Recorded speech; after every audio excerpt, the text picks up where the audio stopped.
दरकार किसी टमाटो को भल भाव में काटी नहीं 2-3टा कंचा लंका को काटी नहीं रसुण को मुझे छेचिकी नहीं भूषुंगा पत्र गोटे पियाज को मुझे काटी नहीं छोट पियाजटे से बीन्स काटी नहीं गाजर को काटी नहीं आलू को काटी नहीं आ किसी सोयाबीन को मुझे भाजिकी नहीं तो चलते आम करवा। तो ये गैस मुझे ऑन कली कड़ईटा गरम हो गलानी से आम किसी तेल दबा आम किसी सोरिष तेल आड करवा।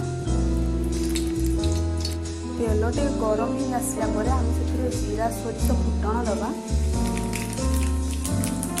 फुटणटा हो आसला आम से कटा जाइथिबा पियाज को दबा। पियाज को आम बेसी भाजबानी पियाज को टिके अल्प भाजी आसला बेलू आम से किसी रसुण दबा। किसी रसुण देवे कंचा लंका को आड करवा। कटा जाइथिबा टमाटो को आड करवा भल भाव भाजी नवा टे भाजी होगला अल्प भाजी कटा जाइथिबा सब पनीपरिया को पकईदबा। पकईकि भाजी नवा भलरे टे भाजी आसला बेलू जेहेतु आम आलू पकईछे तो सीझापी अल्प टे पानी देवा। भात आम पानी देवा दरकार ना आम लुण आड करवा स्वाद अनुसार आप लुण नहीं पारे। किसी हलदी आड करवा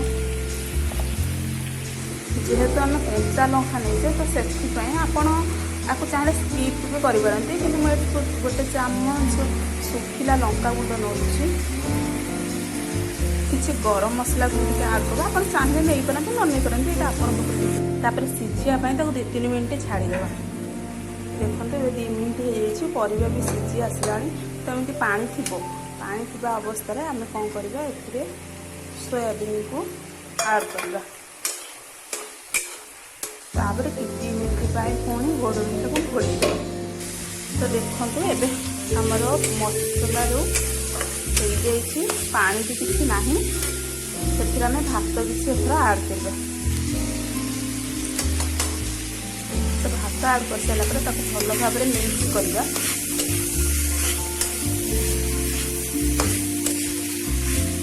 तो ये भात भल भाव में मिक्स कर सारापर आपड़ ए किसी धनिया पत्र लास्ट को आड कर दिखाँ। आमर भात उपमा ए रेडी।